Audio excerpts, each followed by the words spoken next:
구조 방정식 모형 우리나라 말로 다시 강의하도록 하겠습니다.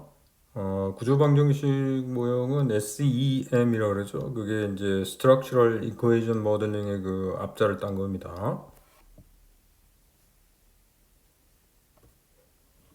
구조 방정식 모형은 언제 이용되는 거냐면 주로 이제 여러분들이 직접 그 측정을 할 수 없는 변수들 있죠. 그런 변수들이 있을 경우에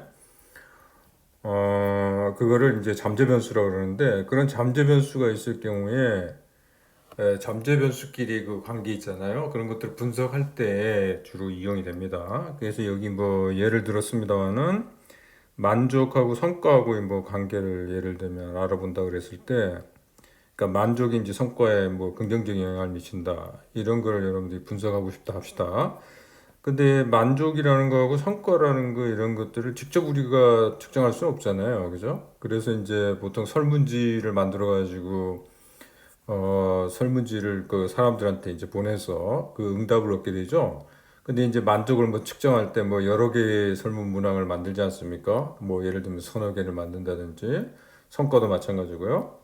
그런 식으로 이렇게 얻어지는 경우에 그 만족이나 성과는 여기서는 직접 우리가 측정할 수 있는 변수가 아니기 때문에 그걸 이제 잠재 변수라고 그래요.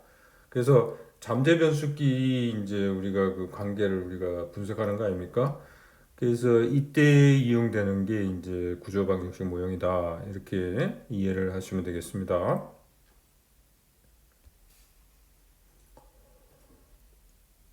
구조 방정식 모형은 두 개로 이제 구성이 되는데요. 하나는 측정 모형이라는 게 있고 또 하나는 이제 구조 모형이 있는데 그 측정 모형은 결국은 뭐냐면 아까 얘기했지만 만족이나 이런 성과 같은 거 이런 게 이제 측정이 이루어지잖아요. 설문 문항 가지고 그거를 이제 측정 모형이라고 그러고 여기 스트럭처럴 모델이라는 거는 결국은 잠재 변수끼리 그 관계 있잖아요. 그래서 만족에서 예를 들면 성과로 가는 그 경로 있죠. 그거를 스트럭처럴 모델이라고 합니다. 그래서 뭐 여기 예를 한번 들어보면 여기 이제 EP가 OC에 영향을 미친다. 그 다음에 AC가 OC에 영향을 미친다. 이제 이 관계를 분석하는 건데요. 여기서 EP하고 AC하고 OC는 다 잠재 변수입니다. 우리가 직접 측정을 할 수 있는 게 아니고 설문 문항을 통해서 우리가 측정할 수 있는 겁니다. 그래서 여기의 경우에는 EP는 4개 문항으로 측정이 되죠. 그 다음에 AC도 마찬가지, OC도 마찬가지, 그죠? 그래서 각각의 경우에 그 측정하는 그 모형 있죠? 그거를 측정 모형이라고 그러고, 그 다음 측정 모형 여기 지금 세 가지가 있지 않습니까? EP, AC, 그 다음에 OC의 그 4개 문항으로 각각 측정이 되잖아요. 그거 이제 측정 모형이고, 그 다음에 EP가 OC에 영향을 미치는 거하고 AC가 OC에 영향을 미치는 거 요거는 이제 구조 모형이라고 그러죠. 그래서 이 두 개가 결합되어 있다 이렇게 보면 되겠습니다. SEM은요.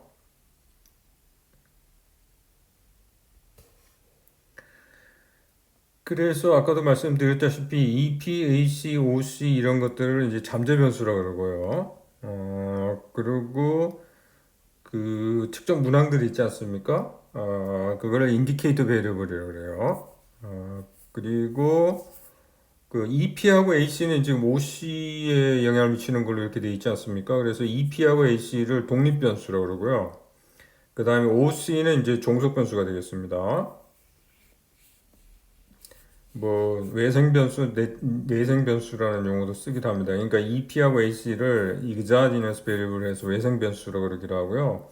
OC를 인더지너스 베리블 내생 변수라고 그러긴 합니다. 내생 변수는 종속 변수를 의미하고 외생 변수는 독립 변수를 의미한다 이렇게 보면 되겠습니다.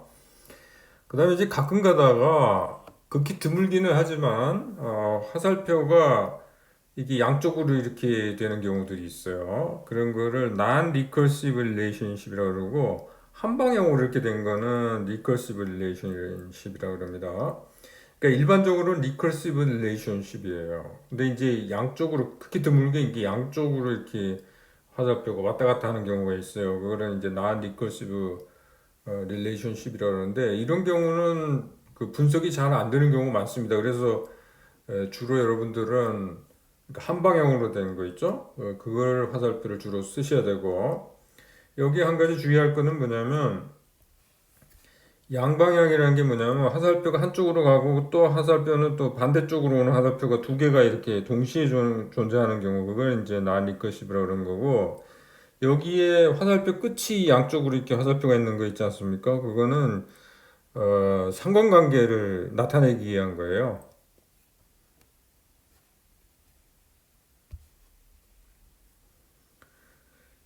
그래서 여기서 이제 측정 모형은 주로 우리가 얘기하기를 아까 확인적 요인 분석이라는 말을 썼습니다. Confirmatory Factor Analysis라는 용어를 쓰거든요. 그래서 결국은 이 측정 모형이 이게 결국은 확인적 요인 분석할 때 이용되는 겁니다.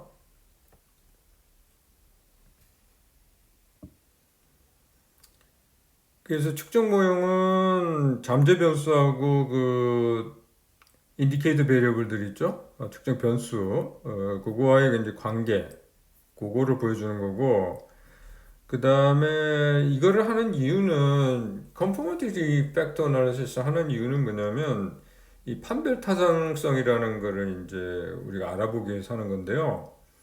판별 타당성이 이제 존재하기 위해서는 이 크로스 로딩이 있으면 안 됩니다. 크로스 로딩이라는 거는 뭐냐면, 예를 들면 EP하고 EP에서 AC1으로 가는 화살표가 있다 그럽시다. 이런 경우는 EP는 EP1부터 EP4까지만 이게 관계가 있어야 되는데 AC1까지 이렇게 관계가 있으면 이런 걸 뭐라 그러냐면 크로스 로딩이 있다 그래요.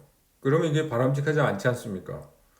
왜냐하면 EP 측정하는데 AC1이 이용되고 또 AC 측정하는데도 또 AC1이 이용되잖아요. 그럼 양쪽으로 이게 이용되는 거 아닙니까? 그러면 이게 바람직하지 않은 모델이라는 거죠. 마찬가지입니다. OC에서 만약에 AC4로 가는 이 화살표가 있다면 이것도 문제가 되죠. 왜냐하면 AC4가 AC 측정하는 데도 이용되고 OC 측정하는 데도 이용되니까 이거는 바람직하지가 않죠. 그래서 이런 판별 타당성이라는 게 결국은 뭐냐면 이렇게 그 크로스 로딩이 있는지 없는지를 알아보는 거예요. 그래서 결국은 크로스 로딩이 있으면 안 좋다는 거죠.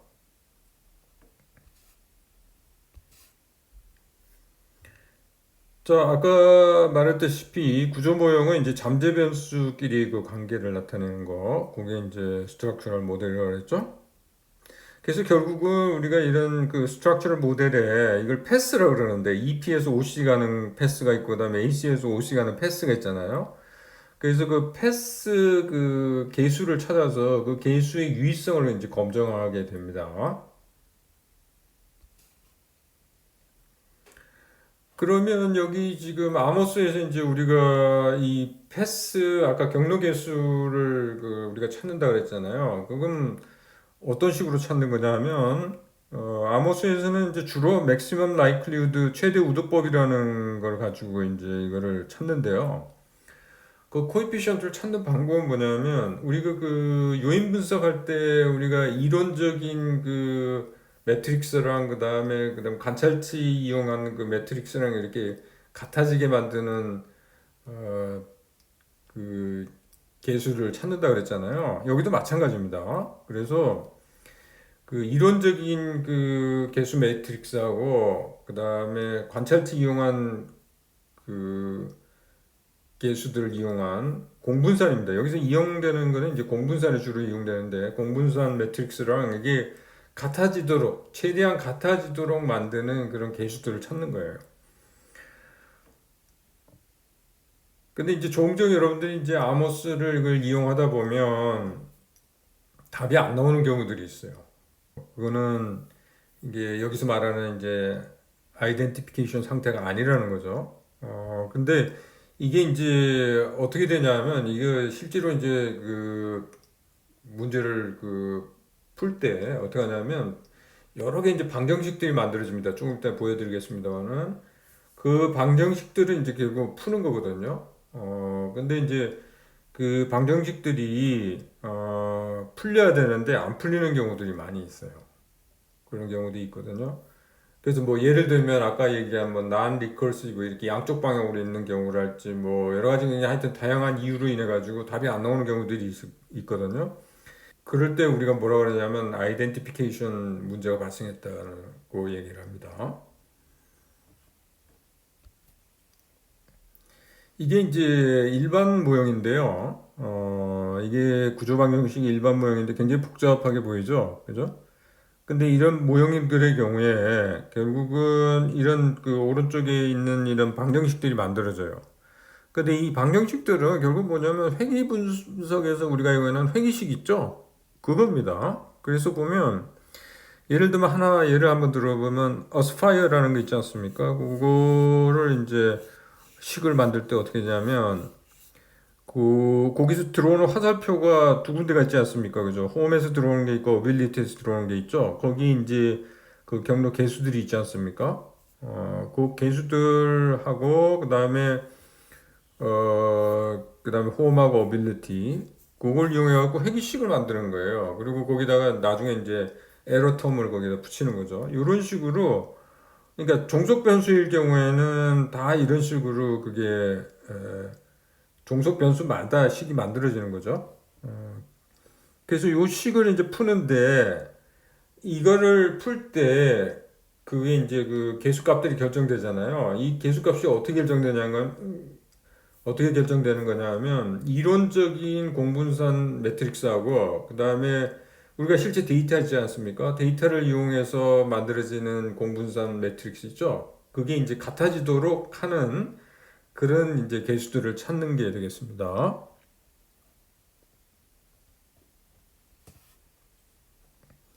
뭐 여긴 그래서 아까 그거는 너무 복잡해서 여기 간단한 경우에 요거를 이론적인 그 공분산 지금 매트릭스를 한번 만들어 본 겁니다. 그래서 요거하고 실제 이제 x1, x2, x3, x4, x6, x7 그 값들이 있지 않습니까? 그 관찰지 값들을 이용해 가지고 공분산 계산한 값들이 있죠. 그거랑 같아지도록 여기서 람다 1, 람다 2, 람다 3, 람다 4, 람다 5, 람다 6 값들이 이제 찾아지는 겁니다.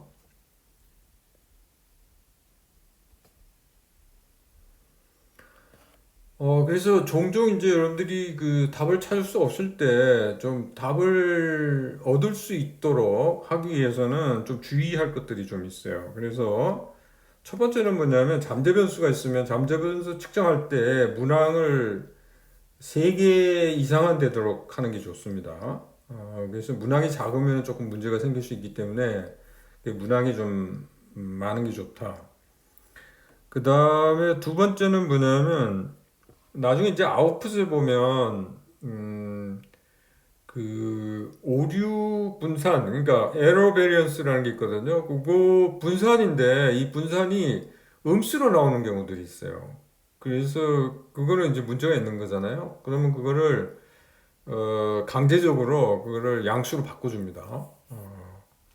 특정하게 이렇게 바꿔줘 버려요. 그러면 답을 얻을 수가 있는 경우들이 종종 있습니다. 그 다음에 혹시라도 잠재 변수에 꼭 측정이 하나로밖에 안 된다. 그랬을 때는 그것도 이제 물론 가능은 한데요. 그럴 때는 주의할 게 뭐냐면 그 측정 변수 있죠? 인디케이터 베리어블의 그 분산을 0으로 만들어 줘야 됩니다. 분산을 0으로 만들어 줘야 되는데 그 만들어 주는 방법은 뭐냐면 그림 이제 그 그리잖아요. 거기서 이제 그 아까 왜 그 막 클릭을 해갖고 이름을 집어넣었잖아요. 그 변수에. 그죠? 거기 보면 변수 이름뿐만 아니라 그 베리언스 같은 것도 여러분들이 지정을 할 수 있게 되어 있습니다. 그래서 그거를 그 변수 이름 넣을 때 아예 그냥 그 베리언스 값을 0으로 만들어 주면 됩니다.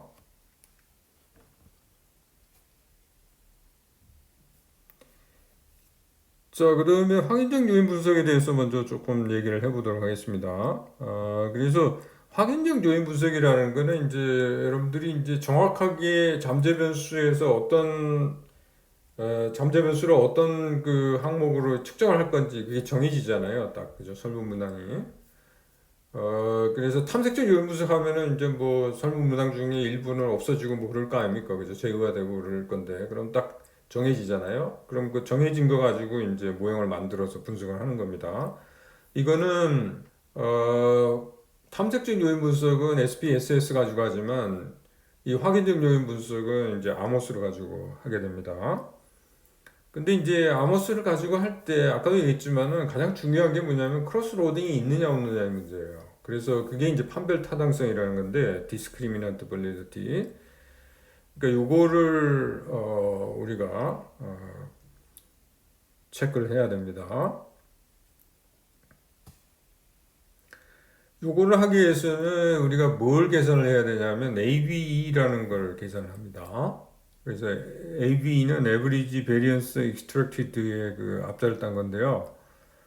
그 AVE하고 그 다음에 그 잠재 변수끼리의 그 상관계수가 있거든요.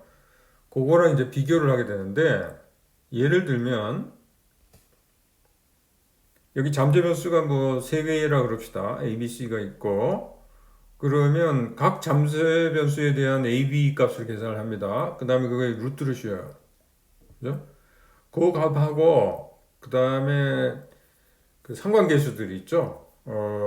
그거랑 이렇게 비교를 하게 되는데 그 상관계수 값들이 거기에 상응하는 그 A, B 루트 씌운 값보다는 작아야지만 판별 타당성을 우리가 확보한 걸로 간주를 할 수가 있습니다.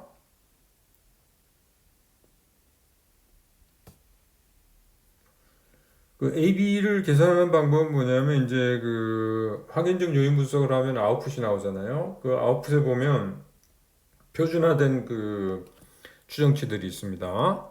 그래서 그것들을 그 제곱한 걸 다 더하고요. 분자에는 분모에는 이제 그 분자의 거 그대로 가져오고 거기다가 추가적으로 에러와 관련된 그 에러 분산 그것들을 더해 줍니다. 그래서 계산되는 게 AB가 되겠습니다.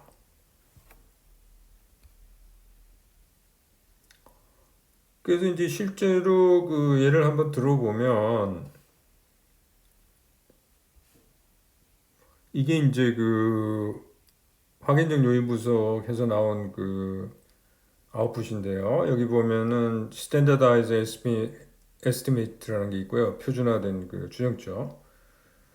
그게 있고 그 다음에 Correlation이 나와 있고요. 그 다음에 Error Variance가 나와 있습니다. 그래서 EP에 대한 거, AC에 대한 거, OC에 대한 각각 AB를 계산을 해야 되겠죠. 세 가지를.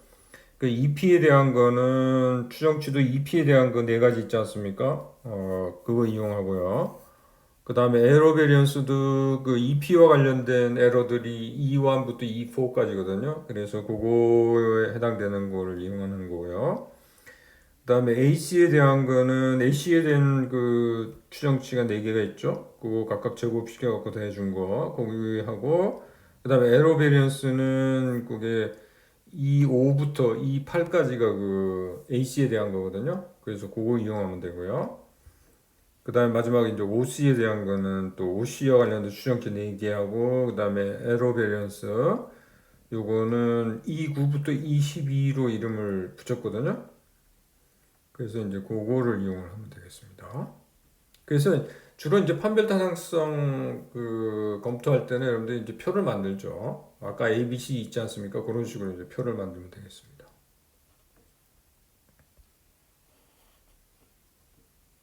그래서 이게 이제 EP에 대한 AB 구한 걸 보여주는 거죠.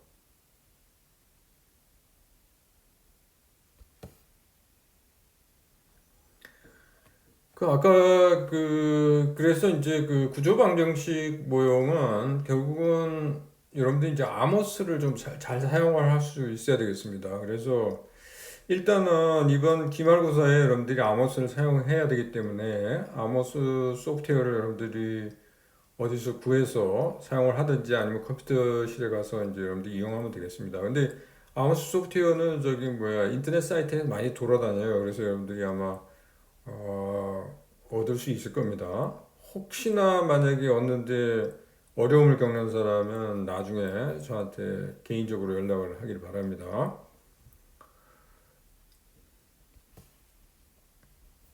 그 아모스는 이제 데이터가요. 여러분들 이제 로 데이터를 쓸 수도 있고 아니면 코베리언스 매트릭스를 쓸 수도 있고 코릴레이션 매트릭스를 쓸 수 있어요. 근데 코릴레이션 코베리언스 매트릭스는 결국은 로 데이터로부터 여러분들이 만들 수 있는 매트릭스입니다. 그래서 뭐 일반적으로 보통 여러분들이 뭐 논문 쓸 때는 로 데이터 그냥 이용하면 되겠습니다. 로 데이터라는 게 결국 뭐냐면 여러분들이 설문지를 이제 회수를 하면 설문 문항마다 사람들이 왜 체크를 하잖아요. 리커 스케일을 이용하지 않습니까?